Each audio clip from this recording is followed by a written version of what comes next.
नमस्कार दोस्तों, कैसे हैं आप लोग। उम्मीद है आप सब ठीक होंगे। 12 जून 2023 के इकोनॉमिक टाइम्स में आपका स्वागत है। दोस्तों, कुछ दिनों से मैं वीडियोस बना नहीं पा रहा था क्योंकि मैंने आपको इन्फॉर्म कर दिया था इसके लिए पहले ही कि मैं ट्रैवल कर रहा हूँ, तो इसलिए मैंने बना नहीं पाया। तो आप उस चीज़ के लिए वरीड मत होइए। मैं आपको पहले भी अश्योर किया हूँ कि एक भी दिन आपका वीडियोस मिस नहीं होगा। मैं 8 जून, 9 जून, 10 जून का जो वीडियोस है, मैं एक एक दिन करके ये वीडियोस लेते जाऊँगा along with the that days particular video. ठीक है, तो सपोज मान लीजिए आज 12 जून है, तो मैं आज के लिए ट्राई करूँगा कि 8 जून और 12 जून दोनों का आपको वीडियो प्रोवाइड हो जाए। थोड़ा टाइमिंग देखिए दोस्तों, इधर उधर हो सकता है, लेकिन आपको वीडियोस प्रोवाइड हो जाएंगे। जैसे 12 जून का मैं अभी अपलोड कर दे रहा हूँ, मैं 8 जून का भी आज ट्राई करूँगा कि आज ऑफिस के बाद मैं अपना वीडियो रिकॉर्ड करके आपके लिए अपलोड कर दूँ। तो आप उस चीज़ के लिए वरीड मत होइए। और दोस्तों, ये भी चीज़ एक अगर आप सोचते हो कि उस दिन का न्यूज़ उसी दिन के लिए पर्टिकुलरली इंपॉर्टेंट है, तो ऐसा कुछ भी नहीं है। अगर आप ये सीरीज़ फॉलो कर रहे हैं, ठीक है, तो आपके लिए वीडियोस आए 1-2 दिन बाद, 2-3 दिन बाद लेट भी आए, तो आपके लिए इंपॉर्टेंट हो जाता है, क्योंकि फिर कोई न्यूज़ को मिस नहीं कर रहे हो। न्यूज़ का ऐसा थोड़ी होता है कि आज के लिए इंपॉर्टेंट है, कल के लिए रेलिवेंट नहीं रहेगा। ऐसा कभी भी नहीं होता है। न्यूज़ अगर वो न्यूज़ है तो वो हर टाइम के लिए रेलिवेंट रहेगा। ठीक है, तो और जो लोग दोस्तों न्यू है मेरे चैनल में, मैं ये बता देता हूँ कि मैं day by day economic times को पूरा कवर करता हूँ। हर एक न्यूज़ को कवर करने की ट्राई करता हूँ, जैसे top 20, 25, 30 news depending upon the number of news. अगर आप इस लेक्चर के सीरीज़ को फॉलो कर रहे हैं, मैं आपको अश्योर कर सकता हूँ कि आपको कोई इकोनॉमिक टाइम्स को फिर खोलने की भी ज़रूरत नहीं है। अगर अपने मेंटल सेटिस्फैक्शन के लिए खोलना चाहते हैं तो खोल लीजिए। हाँ, अगर आप कोई पॉलिटिकल बेस्ड न्यूज़, जैसे कि बीजेपी ने ये किया, कांग्रेस ने ये रैली निकाला, फिर आम आदमी पार्टी ने ये एलिगेशन निकाला, अगर उस टाइप के न्यूज़ में अगर आप इंटरेस्ट रखते हो तो मैं उस टाइप के न्यूज़ को कवर नहीं करता हूँ दोस्तों, क्योंकि मैं समझता हूँ कि जनरल नॉलेज आपके जनरल नॉलेज के पर्सपेक्टिव से ये सब कुछ काम नहीं है। ठीक है, अगर आप तब भी दिलचस्पी रखते हैं ये सब चीज़ में, तो मैं आपको रेकमेंड करूँ कि आप सिर्फ वो सेक्शन खोल के पढ़ लीजिए, बाकी आपका पूरा न्यूज़ कवर हो जाएगा। ठीक है, और हाँ, कंपनी स्पेसिफिक न्यूज़ कि सपोज मान लीजिए ये ग्लेनमार्क का कंपनी इस चीज़ के लिए एक्वायर करने जा रहा है, तो शिपिंग कॉरपोरेशन ऑफ इंडिया अपना पर्टिकुलरली ये चीज़ करने जा रहा है। हाँ, उस न्यूज़ से अगर कोई पर्टिकुलर रेलिवेंट करंट अफेयर्स का न्यूज़ बनेगा या कुछ ऐसे जनरल नॉलेज का न्यूज़ बनेगा, तो मैं आपको पक्का उस चीज़ को कवर करूँगा। बट अगर स्पेसिफिकली जैसे अडानी हिंडनबर्ग का रोज़ रिपोर्ट्स आ रहा था, तो अपन को कोई मतलब नहीं है ना कि रोज़ उस चीज़ को बार बार एक छोटे छोटे अपडेट पड़े। लेक्चर में बनाता हूँ सिर्फ टाइम पास के लिए तो नहीं बनाता हूँ, सिर्फ आवर्स पूरे करने के लिए तो नहीं बनाता हूँ। मैं ये चीज़ चाहता हूँ कि आपका लेक्चर का सबसे बेनिफिशियल हो आपके लिए। तो इसलिए मेरा भी ड्यूटी बनता है कि बल्कि इंपॉर्टेंट रेलिवेंट न्यूज़ को ज़्यादा कवर करूँ, और 25-30 मिनट्स में आपका पूरे इकोनॉमिक टाइम्स में कवर कर दूंगा। दोस्तों, लास्ट चीज़ ये, इकोनॉमिक टाइम्स को कवर करने के लिए कई सारे सीरीज़ चल रही है यूट्यूब में।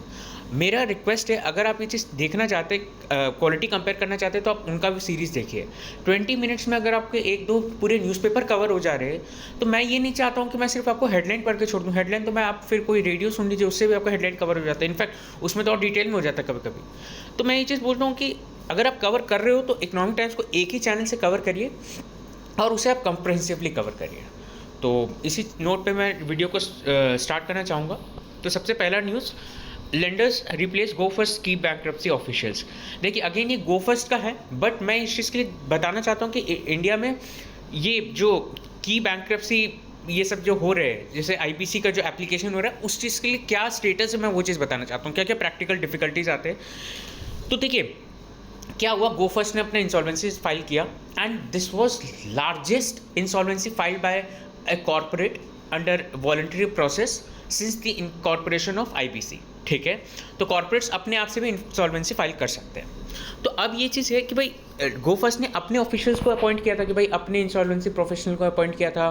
तो इस चीज़ से क्रेडिटर्स ने क्या किया भाई, कि भाई हमें तुम्हारा ऑफिशियल्स नहीं चाहिए, हम अपना ऑफिशियल्स अपॉइंट करेंगे, क्योंकि यार तुम जिसको अपॉइंट कर रहे हो वो कहीं ना कहीं से अगर तुम्हारे से रिलेटेड है, तो हम ऐसी बहुत बेवकूफ़ बने, ऐसी हमारा पैसा बहुत डूबा हुआ, तुम्हारे चक्कर में और डूब जाएगा। कौन कौन से टॉप लेंडर्स है, जैसे सेंट्रल बैंक ऑफ इंडिया है, डॉइचे बैंक है, तो ये सब कई सारे लेंडर्स का कंसोर्शियम है, जिसमें सेंट्रल बैंक ऑफ इंडिया का सबसे लार्जेस्ट शेयर है। तो इस चीज़ से गो फर्स्ट ने, लेंडर्स ने बोला कि भाई अब की बैंक से ऑफिशियल्स को हम रिप्लेस करेंगे, हम अपना खुद का अपॉइंट करेंगे।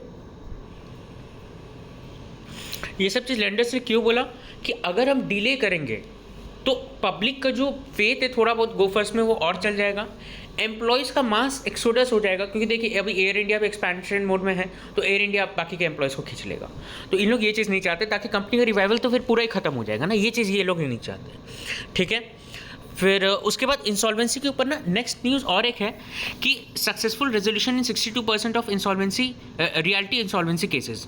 देखिए रियल्टी इंसॉल्वेंसी केसेस के लिए क्या हो रहा है कि अभी ना काफ़ी इंसॉल्वेंसी के जो केसेस है रिजॉल्व करने के लिए जो आते हैं आईबीसी में, उसमें रियल्टी के केसेस काफ़ी हद तक रिजॉल्व हो गए, इनफैक्ट 62% रिजॉल्व हो गए। क्यों, इसका रीज़न मैं आपको बताता हूँ। देखिए इंसॉल्वेंसी के जो केसेस है वो कमिटी ऑफ क्रेडिटर्स उस चीज़ को रिजॉल्व करवाते हैं। अब कमिटी ऑफ क्रेडिटर्स जो इसके हैं रियल एस्टेट्स वगैरह के, वो लोग क्या है, वो लेंडर्स हैं। अब लेंडर्स का क्या, लेंडर्स बोल रहा हूँ, होम बायर्स है। अब वो होम बायर्स का क्या चीज़ है, उनका ये चीज़ रहता है कि भाई आप ना हमें हमारी सोसाइटी बना के दे दो, हमें ये आईबीसी के पछड़े में नहीं पड़ना। ठीक है, आप थोड़ा डिले कर लो, हमें कोई फ़र्क नहीं पड़ता, हम थोड़ा सा इधर कॉम्प्रोमाइज़ कर लेंगे, आप थोड़ा सा उधर कॉम्प्रोमाइज़ कर लो। इन लोग ये दे के इस चीज़ में पहुंच जाते हैं कि भाई because they are innocent home buyers, they don't want to get involve in this comprehensive process of insolvency, so what they do is they compromise. Second thing, the prices of real estates are increasing day by day, and especially for strategic locations. So what these real estate companies are doing, I mean they are able to fetch good buyers, और जो लोग उस company को process से revive करा सकते हैं उनके इन्वेस्टर्स को ढूंढ लेते हैं वो अच्छे से। क्योंकि आज के डेट में अगर आप देख रहे हो रिजोल्यूशन प्रोसेस जो है काफ़ी रियल एस्टेट प्राइसेस काफ़ी हाइक पे चल रहा है, तो इनको इजीली इन्वेस्टर्स मिल जाते हैं। तो इस कारण जो है रियल एस्टेट के जो अच्छे खासे बायर्स मिलते जा रहे हैं, इनफैक्ट अच्छे खासे रिवाइवल होते जा रहे हैं रियल एस्टेट कंपनी के इंसॉल्वेंसी प्रोसेस के। फिर उसके बाद सेगमेंट निरमा इन फ्रे फॉर ग्लेनमार्क्स एपीआई बिजनेस। सर आप तो कंपनी स्पेसिफिक न्यूज़ कवर नहीं करते हो, फिर ये तो प्रॉपर ग्लेनमार्क का कंपनी का न्यूज़ है, फिर आप क्यों कवर कर रहे हो? दोस्तों देखिए, एक तो मैं इस चीज़ को इसलिए भी कवर कर रहा हूँ क्योंकि ये प्रॉपर एक एपीआई बिजनेस का एक बहुत अच्छा एक डील हो सकता है। और फिर मैं आपको ये एपीआई सेगमेंट का बिजनेस के बारे में थोड़ा सा एक इंसाइट देना चाहता हूँ कि एपीआई बिजनेस का सेगमेंट है क्या। बाकी कंपनी स्पेसिफिक क्या हो रहा है वो मुझे उससे कोई मतलब नहीं है। देखिए जो एपीआई का जो सेगमेंट है ना, एपीआई का जो मार्केट है that is active pharmaceutical ingredients, वो क्या होता है, हम काफ़ी हद तक चाइना से इंपोर्ट करते हैं। इनफैक्ट अगर देखा जाए स्टैटिस्टिक्स के हिसाब से कि 35% of totals API requirement come from imports, with China accounting for 65 to 70% of that. इसका मतलब कि एपीआई जो ये जो एपीआई क्या होता है दोस्तों, एपीआई वो होता है जो कि फार्मा कंपनीज़ को मेडिसिन बनाने में काम आता है। तो वो इंग्रेडिएंट्स का जो इंपोर्ट है वो मैक्सिमम हम चाइना से करते हैं। तो इसी चीज़ के लिए अगर ये डील हो जाता है तो हमारे इंडस्ट्री के लिए, हमारे इकोनॉमी के लिए ये चीज़ अच्छा होगा।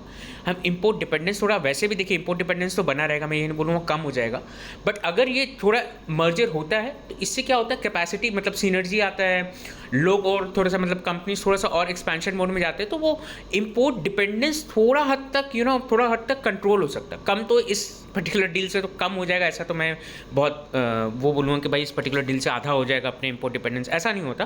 बट धीरे धीरे जब अपना कैपेसिटी बिल्डअप करते हैं, जब एक्सपेंशन में जाते हैं, तो ये सब चीज़ से ही एक इवेंचुअल प्रोसेस चालू होता है, जब अपना इन द लॉन्ग रन हम अपना डिपेंडेंस कम करते हैं। फिर दोस्तों next news, credit rating firms told to list companies hiding info. ठीक है, अब देखिए आरबीआई क्या कह रहा है कि भाई क्रेडिट रेटिंग कंपनीज को कह रहा है कि जो कंपनीज जो अपना जो हाइड करके रखे इन्फॉर्मेशन, वो सब कंपनी को ना आप प्रॉपरली हाईलाइट करके हमें बताएं। क्या होता है दोस्तों, बताता हूँ मैं। लेंडर्स जो है वो छोटे मोटी कंपनीज को, जैसे स्पेशली अनलिस्टेड कंपनीज को लेंड करती हैं, और उसके लिए क्रेडिट रेटिंग चाहिए। अब क्रेडिट रेटिंग की कुछ लोन्स में क्या होता है, जब कई मतलब लोन का अमाउंट बहुत कम रहता है, जैसे मान लीजिए 2 करोड़ 3 करोड़, तो फिर उसमें क्रेडिट रेटिंग ये सब का ज़रूरत नहीं रहता। जैसे कि अब प्रोप्राइटरशिप हो गया, तो प्रोप्राइटरशिप में तो सिविल स्कोर के हिसाब से दे दिया जाता है, but company specific credit score का अगर आप देखो तो वो छोटे मोटे लोन्स के लिए ज़रूरत नहीं रहता। फिर उसके बाद क्या होता है, कई बार क्या होता है, कंपनीज जो है लोन लेने के लिए तो दे देते हैं क्रेडिट रेटिंग के लिए इन्फॉर्मेशन, बाद में जब वो क्रेडिट रेटिंग जब रिन्यू कराना पड़ता है आपको, तो फिर उसमें इन्फॉर्मेशन नहीं देते। लेंडर्स को कहते हैं कि भाई आपको क्या फ़र्क पड़ता है, हम तो आपका पैसा लौटा रहे हैं, तो फिर आपको क्रेडिट रेटिंग से क्या फ़र्क पड़ता है, हम तो दे ही रहे। तो उस टाइप के केसेस को ना आरबीआई कहता है कि भाई थोड़ा सा हाईलाइट करने की ज़रूरत है, ताकि क्या होता है लेंडर्स इस चीज़ में थोड़ा सा इन्फॉर्म्ड डिसीजन ले पाए कि कंपनी के ऑपरेशंस में क्या चल रहा है। दोस्तों इधर एक कॉन्सेप्ट आता है आईएनसी का, that is issuers not cooperating. कई बार कंपनीज क्या करते हैं कि भाई इशू कर देते हैं कोई मतलब क्रेडिट रेटिंग एजेंसीज क्या करती है कि कोई कंपनी में सपोज मान लो XYZ कंपनी के लिए इशू कर दी क्रेडिट रेटिंग। अब वो कंपनी बाद में क्या होता है कोऑपरेट नहीं करता है कि भाई नहीं हम क्यों दिखाए, हमारा तो रेटिंग ठीक है, अब इतना ही इन्फॉर्मेशन है, अभी हमारे पास इन्फॉर्मेशन नहीं, कर करके डिले करती है। तो उस कंपनी में रेटिंग कैसे दी जाती है? INC, that is issuers not cooperating, BB+ वो जो भी रेटिंग रहेगा। तो INC लिख देते थे हाईलाइट करने के लिए भाई इन्होंने कोऑपरेट तो नहीं किया, बट जितना इन्होंने इन्फॉर्मेशन दिया उस हिसाब से रेटिंग BB+ है। तो वो सब केसेस भी RBI ने कहा है कि भाई हमें हाईलाइट करके बताओ, क्योंकि क्या होता है कि फिर ऐसे लेंडर्स जो है इन्फॉर्म डिसीजन नहीं ले पाते और उनको ऐसे चीट कर दिया जाता है छोटी मोटी कंपनीज के थ्रू। क्रेडिट रेटिंग को लेके एक दूसरा न्यूज़ और एक है कि India to push for rating upgrade by Moody's. देखिए मूडीज़ जो है इंडिया का security rating Baa3 with stable outlook रख रखा है, बट इंडियन गवर्नमेंट बोल रहा है boss we are the fastest growing major economy in the world and I mean in FY24 and 25 as per World Bank, as per OECD, जैसे मैंने आपको cover भी किया है न्यूज़ में। फिर उसके बाद inflation and current account deficits are coming down.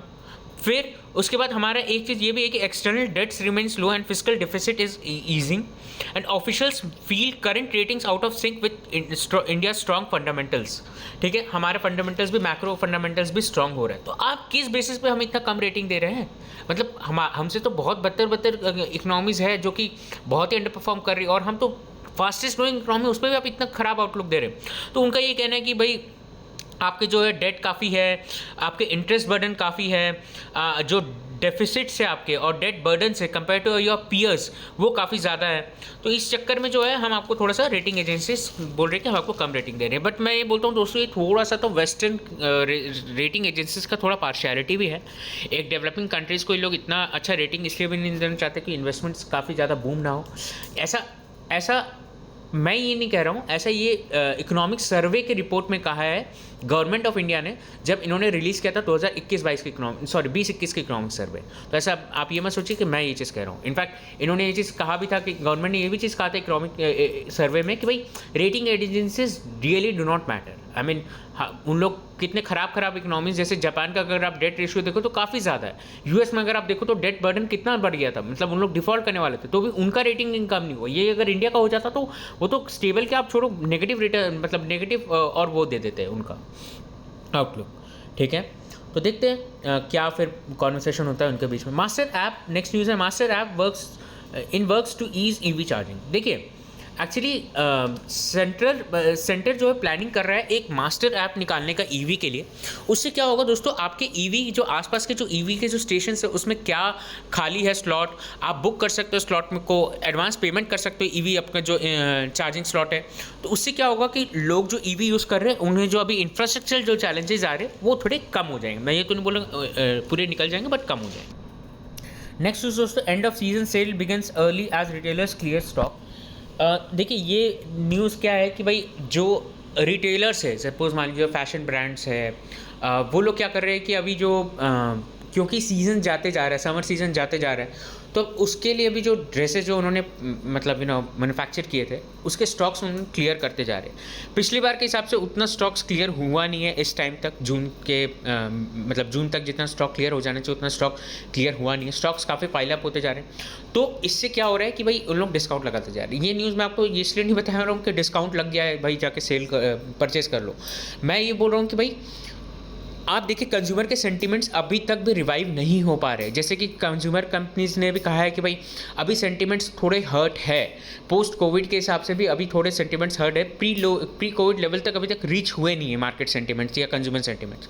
लोग थोड़ा सा स्पेकुलेटिव हो रहे हैं कि भाई बाद का चीज़ क्या होगा, उस हिसाब से थोड़ा खर्चा अभी कम कर रहे हैं। ठीक है, फिर उसके बाद नेक्स्ट न्यूज़ है कि rise of 5G makes it hard for retailers to sell 4G handsets. देखिए 5G हैंडसेट्स की जो डिमांड अभी बढ़ते जा रही है, आप देख रहे हो कि कोई रैम्पेंट रोल आउट हो रहा है 5G नेटवर्क्स का। ठीक है, तो उससे कारण क्या हो रहा है, जो 4G के जो फ़ोन्स है वो काफ़ी अभी डिस्काउंट में चले गए। 5G फ़ोन्स तो आजकल 15,000 के नीचे भी आने लग गए। तो वो सबसे क्या हो रहा है कि भाई जो फ़ोन्स जो अभी जो चीप या थोड़े एक्सपेंसिव साइड में भी है 4G फ़ोन के, वो तो एकदम ही डेड स्टॉक हो जाएंगे रिटेलर्स के। रिटेलर्स भी उस चीज़ को स्टॉक नहीं कर रहे हैं। तो इसीलिए क्या हो रहा है कि कि भाई काफ़ी अच्छा डिस्काउंट लग रहा है ये 4G फ़ोन में। तो यही होता है दोस्तों, टेक्नोलॉजिकल अपग्रेड में one thing is fast war और the other thing, the value of the other thing decreases, तो I mean it becomes nil almost. तो ये चीज़ होता है। नेक्स्ट न्यूज़ दोस्तों, मैं अभी वर्ल्ड न्यूज़ में इसलिए आ गया हूँ क्योंकि अगर आप बात की जो न्यूज़ देखोगे वो सिर्फ कंटिन्यूशन है, जो कि मैंने पेज 1 में आपको काफ़ी कॉम्प्रिहेंसिवली वो एक्सप्लेन कर दिया है। सपोज वो मान लीजिए वो जो क्रेडिट रेटिंग वाला न्यूज़ है, फिर इंडिया जो फाइनेंस मिनिस्ट्री जो अप्रोच करेगी उनको क्रेडिट रेटिंग एजेंसीज को, वो वाला न्यूज़ है। कंपनी जो कोऑपरेट नहीं कर रही है क्रेडिट रेटिंग एजेंसीज वाली, वो वाली न्यूज़ है। तो वो सारे न्यूज़ का थोड़ा एलैबोरेशन है जो कि मैंने आपको ऑलरेडी पेज 1 में कवर कर दिया। तो वर्ल्ड न्यूज़ में देखते हैं, UK Sunak faces a new electoral headache for after Johnson resigns. देखिए हुआ क्या कि बोरिस जॉनसन के ऊपर काफ़ी एलिगेशंस थे कोविड-19 के टाइम में कि भाई इन्होंने ढंग से हैंडल नहीं किया है, वो जो रेस्ट्रिक्शंस है, काफ़ी कर्ब्स है, इन्होंने ढंग से नहीं लगाया था। तो अभी क्या कोर्ट्स वगैरह इस चीज़ का जजमेंट दे रहे, उसके पहले बोरिस जॉनसन ने रिज़ाइन कर दिया। बोरिस जॉनसन पहले प्राइम मिनिस्टर थे। अब क्या हुआ कि भाई उन्होंने उनकी पार्टी ने बोल दिया कि भाई ये प्राइम मिनिस्टर तो नहीं रह सकते, तो उन्होंने प्राइम मिनिस्टरशिप से भी रिज़ाइन कर दिया और अब जाके जो है अपने जो हम जो कहते हैं भाई सांसद जो बोलते जिसे हम मेंबर ऑफ पार्लियामेंट बोल लो आप जिसे, तो उस पोस्ट से भी UK का मेंबर ऑफ पार्लियामेंट से भी उन्होंने रिज़ाइन कर दिया। तो अब इससे हुआ क्या दोस्तों, इससे ये हो रहा है कि अब ऋषि सुनक जो है वो उस इलेक्टोरल सीट के लिए फिर अब उनको हेडेक हो गया भाई अब कौन लड़ेगा, क्या लड़ेगा उस चीज़ से, क्योंकि बोरिस जॉनसन जहाँ से जो इलेक्शन लड़ते हैं UX ब्रिज, उसके जो पिछले बार भी जो बोरिस जॉनसन ने भी जो जीता था वो काफ़ी मार्जिनल वोट से जीता था। तब ऋषि सुनक के ऊपर काफ़ी प्रेशर है कि वो कैसे इस सीट को जीत सकते हैं। हालांकि मुझे ऐसा लगता है कि वो जीत ही जाएंगे क्योंकि इतना अच्छा इकोनॉमी वो कंट्रोल कर रहे हैं, इतना अच्छा रिव्यूज़ आ रहे हैं उनके लिए कि भाई इन्होंने काफ़ी अच्छा इन्फ्लेशन को कंट्रोल किया और ग्रोथ की तरफ लेके जा रहे इकोनॉमी को। तो मेरे को नहीं लगता कहीं चैलेंज आना चाहिए, बट अभी फ़िलहाल ये चैलेंज है कि उनको सीट को कैप्चर करना है। फिर China operating Intel unit in Cuba for US white house. ये व्हाइट हाउस ने बस एक रिपोर्ट निकाल दिया कि चाइना के जो इंटेलिजेंस एजेंसीज हैं वो क्यूबा में काम कर रहे हैं। क्यूबा देखिए एक बहुत ही सैंक्शनड कंट्री है। यूएस ने क्यूबा को इकोनॉमी को हिला के रख दिया है। यूएस ने कई सारे सैंक्शन लगा के रखे क्यूबा में, तो क्यूबा का रिवाइवल तो ऑलमोस्ट इम्पॉसिबल है। तो उस चीज़ से क्या होता है, जैसे देखिए आप कोई कंट्री को इतना सैंक्शन लगा देते हो ना, तो वो कंट्री फिर रिजॉर्ट करती है कि भाई हमें उनको भी तो अपने लोग को कुछ खिलाना पिलाना है, राइट। तो वो फिर वो रिजॉर्ट करती है कि उनके राइवल के पास जाए। अब जैसे यूएस अगर ने इतना सैंक्शन लगाया तो वो चाइना के पास चले गए होंगे कि भाई ठीक है आप आके हमें आप इंटेल बेस बना लो, आप हमारे थोड़े बहुत इकोनॉमी को सपोर्ट कर दिया करो। तो मैं ये नहीं बोल रहा ऐसा हुआ होगा, बट ये रीज़न हो सकता है कि ऐसा चाइना ने सचमुच बैठाया होगा और यूएस की रिपोर्ट्स अगर सही होती तो ये एक रीज़न होगा, मैं ये बोल रहा हूँ, ठीक है। फिर उसके बाद Trump rallies supporters after explosive indictment. Actually हुआ क्या है ना कि ट्रम्प के खिलाफ कोर्ट ने बयान दे दिया कि नहीं भाई ट्रम्प ने जो वो 2024 के इलेक्शन के लिए जो है ट्रम्प हो सकता है अब एलिजिबल नहीं हो। एक्चुअली इसमें क्या था कि बहुत सारे उनके ऊपर इल्ज़ाम लगाए गए जैसे कि mishandling of classified materials, former president set the former president up for a more severe legal recording than the charges of the personal. मतलब उनको काफ़ी उनके ऊपर सज़ा दी गई कंपेयर टू उनके चार्जेस थे। तो इस टाइप का फिर कमर्शियल बिजनेस कंडक्ट, वो सब चीज़ को लेके यूएस कोर्ट ने काफ़ी उनका डिसीजन सुना दिया।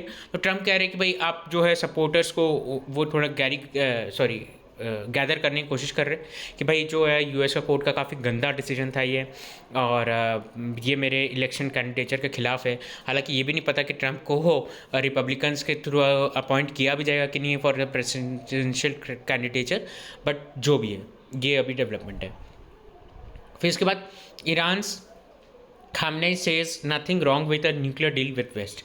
देखिए सुप्रीम लीडर जो है ईरान के, उन्होंने कहा है कि भाई जो ईरान और इसकी जो डील है, ईरान और किसकी, यूएस की डील, वो हो भी सकती है तो कोई प्रॉब्लम नहीं है। एक्चुअली वो ईरान और यूएस की डील नहीं है, वो Iran versus P5+1, that is P5 में कौन कौन आ जाते हैं, UK, US, Russia, China and France, ये सारे अपने परमानेंट 5 मेंबर्स हो गए। और +1 में कौन आ जाता है? जर्मनी, ठीक है। तो ये P5+1 की जो कंट्रीज़ हैं इनका और ईरान का 2015 में न्यूक्लियर डील पैक्ट साइन हुआ था, जिसके तहत ईरान जो है अपना, जिसे हम बोलते हैं JCPOA, joint comprehensive plan of action, या इन फॉर्मल लैंग्वेज बोलते हैं कि भाई ईरान न्यूक्लियर डील करके।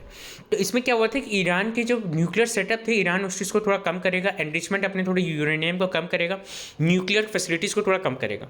तो ये चीज़ के लिए ईरान उस समय एग्री कर गया था। फिर उसके बाद डोनाल्ड ट्रंप बोला कि भाई, फिर सैंक्शंस भी हट गए थे। फिर डोनाल्ड ट्रंप ने वापस से आके इसके ऊपर बोल दिया कि भाई हम तुम पे सैंक्शन लगाएंगे जब तक तुम इस चीज़ को ख़त्म ना करो। और ईरान कहता है कि भाई हम ख़त्म तभी करेंगे जब आप इस चीज़ का सैंक्शन हटाओगे। तो it is like chicken and egg situation, ठीक है। तो इससे क्या हुआ कि भाई ईरान जो है अब वापस एनरिचमेंट करने लग गया, तो यूएस वगैरह जो है वो काफ़ी प्रॉब्लम में चले गए। तो अब इस पर यूएस पे भी थोड़ा एलिगेशन लगाया जाता है कि भाई आप पहले सैंक्शन हटा दो, अगर नहीं करेगा तो वापस से लगा देना। तो बस आप बोलो कोई पॉलिटिकल रीजंस के लिए यूएस अपना हेजेमनी थोड़ा दिखाना भी चाहता है, और ईरान भी ये चीज़ नहीं मान रहे। तो ये सब रीजंस के कारण काफ़ी प्रॉब्लम में अभी ये डील, ठीक है। नेक्स्ट इज दोस्तों CBIC weighs IT like pre-filled consolidated GST return forms। Actually CBIC जो है Central Board of Indirect Taxes, वो ये चीज़ बोल रहा है कि भाई इनडायरेक्ट टैक्सेस एंड कस्टम्स, वो ये चीज़ बोल रहा है कि भाई जैसे CBDT ने लॉन्च किया central Board of direct taxes, वैसी वो उन्होंने क्या लॉन्च किया है? Annual information system statement. Annual information system जैसे AIS, अगर आपको पता होगा, आप जब अभी रिटर्न भरते हो या CH के थ्रू भरवाते हो, तो उसमें क्या होता है, आपको प्री फिल्ड इन्फॉर्मेशन आ जाता है कि भाई आपने इतना इतना खर्चा किया है, इतना इतना आपको डिविडेंड मिला है, खर्चा किया तो क्या है, इतना इतना आपको डिविडेंड इनकम मिला, इतना इतना आपको इंटरेस्ट इनकम मिला, वो ऑटोमेटिकली फ्री फिल्ड आ जाता है। कहाँ से आ जाता है यार? जब आपको जो डिविडेंड मिलता है वो TDS कट के मिलता है। अब TDS ने आपका पैन कार्ड दिया हुआ होगा, जैसे पैन कार्ड में आपको TDS कट मिलता है, आप उस चीज़ को क्लेम कर, मतलब उस चीज़ को पोर्टल में चल जाता है। जैसे आप रिटर्न फाइलिंग के लिए डालते हो ऑप्शन में, वो आपके पास पूरा प्रीफिल्ड आ जाता है। तो इससे क्या होता है, 2-3 चीज़ें होती है दोस्तों, कि एक तो जो रिटर्न खुद भर रहा है वो थोड़ा सा और इंडिपेंडेंटली और थोड़ा सा कॉन्फिडेंटली भर पाएगा कि चलो मेरे रिटर्न में कोई प्रॉब्लम नहीं है, प्री फिल्ड है, मेरे को बस चेक चेक चेक अप्रूव करना है इसको। अब ये चीज़ है कि भाई सेकंड चीज़ क्या है GST के रिटर्न में, मतलब सेकंड रीज़न क्या है कि भाई इसमें थोड़े मतलब सोर्सेज को आप हाइड नहीं कर पाओगे। कई बार क्या होता है, हमें इंटरेस्ट इनकम मिलता है, या तो हम जानबूझ के भी छोड़ देते हैं, चलो एक बात हो कि भाई भूल गए, वो एक अलग चीज़ हो गई, बट कई बार होता है हम जानबूझ के भी छोड़ देते हैं, वो भी चीज़ थोड़ा कर्व हो जाएगा। ऐसे क्या करें GST रिटर्न में भी, GST रिटर्न में भी गवर्नमेंट ये चीज़ चाह रही है कि भाई हम एक प्री फिल्ड फॉर्म लेके आ जाए, ताकि ऑटोमेटिकली जितना भी आपका GST का इनपुट है, आउटपुट है, और फाइनली जो आपका जो क्या कहते हैं जो पेएबल है वो, या इनपुट का क्रेडिट है, वो आपको सामने पोर्टल में दिख जाए। देखते हैं जब लॉन्च होगा तो बताएंगे, बट कॉन्सेप्ट यही है इस चीज़ का, रीज़न यही है बेसिकली लाने का। फिर उसके बाद UAE emerges the 4th largest investor in FY23, FDI zooms to 3.35 billion. देखिए UAE जो है 4th लार्जेस्ट है, आपको बस लार्जेस्ट याद रखना है सिंगापुर, उसके बाद तो देखिए फिर मॉरिशस है एंड देन US है, और अब जाके जो है UAE आ गया है इन FY23। दोस्तों माफ़ करिएगा, वो जो बैकग्राउंड का न्यूज़ है तो ऑब्वियसली वो जो साफ़ करने वाले आते हैं म्यूनसिपैलिटीज़, तो उनका न्यूज़ वो आता है, वॉइस आता है। तो आई होप आपको इससे डिस्टर्बेंस नहीं हो रहा हो। डिस्टर्बेंस हो रहा होता तो प्लीज़ मुझे हो रहा है तो प्लीज़ मुझे कमेंट सेक्शन बताइए, मैं अवॉइड करूँगा इस टाइमिंग में रिकॉर्ड करना। फिर anti tobacco rules difficult to implement on OTT से IAMAI। देखिए Internet and Mobile Association of India, उन्होंने ये चीज़ बोला है कि भाई आप जो ये OTT प्लेटफॉर्म में जो लेके आ रहे हैं ना एंटी टोबैको वाला चीज़, कि भाई टोबैको को जो है वो दिखाते जाओ, जब भी टोबैको OTT प्लेटफॉर्म में स्क्रीन होगा आप उसे, मैंने इस न्यूज़ को पहले कवर भी किया था कि भाई जब स्क्रीन होगा आप उसको दिखाओ कि भाई tobacco is injurious to health वगैरह वगैरह, और फिर बीच में वो डालो भी भाई इंटरवल के टाइम में, जैसे मूवीज़ में दिखाते हैं, आप भी डालो ये चीज़ कि भाई tobacco is injurious to health. But ये IAMAI बोल रही है कि भाई ये सब चीज़ डिफ़िकल्ट है, आप कैसे एक्सपेक्ट कर सकते हो कि इतने सारे वीडियोस जो ऑनलाइन स्ट्रीम हो रहे हैं उसमें हम ये एडिट कर करके डालेंगे। थोड़ा आप प्रैक्टिकल होइए, ये चीज़ पॉसिबल नहीं है, इतने सारे एडिट्स करने पड़ेंगे हमें, ठीक है, और एनफोर्समेंट काफ़ी डिफ़िकल्ट हो जाएगा इस चीज़ का। तो देखते क्या, और उन्होंने ये भी चीज़ एलिगेशन है कि भाई हमसे कोई कंसल्टेंसी नहीं लिया गया इस चीज़ को रूल लाने के पहले। तो ये चीज़ देखते हैं इसका फिर क्या सोल्यूशन आता है। फिर उसके बाद advantage India as local companies ride AI outsourcing wave. देखिए बहुत ही छोटा सा न्यूज़ है, जो जनरेटिव एआई है उसको लोग आउटसोर्स करने की पूरी कोशिश कर रहे हैं। तो अब क्या है, जो भी जनरेटिव एआई कंपनीज है वो अभी काफ़ी बेनिफिशियल पोजीशन में। तो इस चीज़ से क्या है कि भाई उनको इन्वेस्टमेंट्स और उनको आउटसोर्स, उनके रेवेन्यूज़ काफ़ी बढ़ते जा रहे हैं और उनके इन्वेस्टमेंट्स भी काफ़ी बढ़ते जा रहे हैं, इन्वेस्टर्स काफ़ी बढ़ते जा रहे हैं, पोटेंशियल इन्वेस्टर्स। नेक्स्ट न्यूज़ दोस्तों, आज के last news, voice payments in local language region e divide. Actually हो क्या रहा है दोस्तों, जो हम यूपीआई जो यूज़ करते हैं ना, अगर आपके पास स्मार्टफोन हो तो आप तो 1 क्लिक या 2 क्लिक में मैक्सिमम यूपीआई कर लेते हो। बट जिसके पास फीचर फ़ोन हो, जैसे स्मार्टफोन नहीं है, जैसे मान लीजिए वो आज के डेट में भी लोग यूज़ करते हैं ना, वो पुराना जो रेड बटन ग्रीन बटन वाला फ़ोन, तो वो जो फीचर फ़ोन जिसे हम कहते हैं, तो वो फ़ोन को अगर आप यूज़ करते हो तो आपको कई सारे ऑप्शंस सिलेक्ट करने पड़ते हैं। मतलब बोला जाता है कि भाई you have to press 52 buttons before you can make the actual payment of even 100 rupees. तो उनका ये कहना है कि भाई कितना डिफिकल्ट हो जाता है। एक तरह से आप स्मार्टफोन के लिए तो इतने ईज़ कर दे रहे हो, जो कि स्मार्टफोन वाले तो ऑलरेडी टेक सेवी होते हैं, और एक तरह से दूसरे तरीके से अगर आप देखा जाए तो भाई जो टेक सेवी नहीं होता है उनको बेचारे के फीचर फ़ोन आप से इतने सारे बटन्स के प्रेस करने के बाद ही वो पेमेंट इनिशिएट होता है। इस चीज़ को थोड़ा डिवाइड को कम किया जाए, तो इसीलिए जो है मिनिस्ट्री जो AI फॉर भारत लेके आ रही है, ताकि सॉरी NPCI जो है is working with AI for Bharat to facilitate voice based payments in local languages. अब इससे क्या होगा कि वॉइस बेस्ड पेमेंट्स में आपका ट्रांसफ़र हो जाएगा कई सारे इंडियन लैंग्वेजेस में, जो है आप बात करोगे उसमें कि भाई मुझे इतना इतना पैसा ट्रांसफ़र करना है, एंड फिर वो उस कोड के हिसाब से या जो भी जिस हिसाब से उन लोग पेमेंट को इनिशिएट करा देंगे। तो बेसिकली ये एक न्यूज़ था ताकि डिजिटल डिवाइड को कम किया जाए। दैट्स इट दोस्तों। मैं रिक्वेस्ट करूँगा, अगर आपको ऐसा लगता है कि कोई भी अच्छा आपके पास कमेंट्स है तो आप प्लीज़ मुझे कमेंट सेक्शन में बताइए, या कोई सजेशन है तो वो चीज़ बताएं। और उम्मीद है आपको वीडियो पसंद आया होगा, एंड वीडियो पे लाइक और सब्सक्राइब करें ज़रूर चैनल को, और अपने दोस्तों के साथ भी शेयर करें जिनसे आपको लगता है कि बेनिफिशियल हो सकता है ये वीडियो।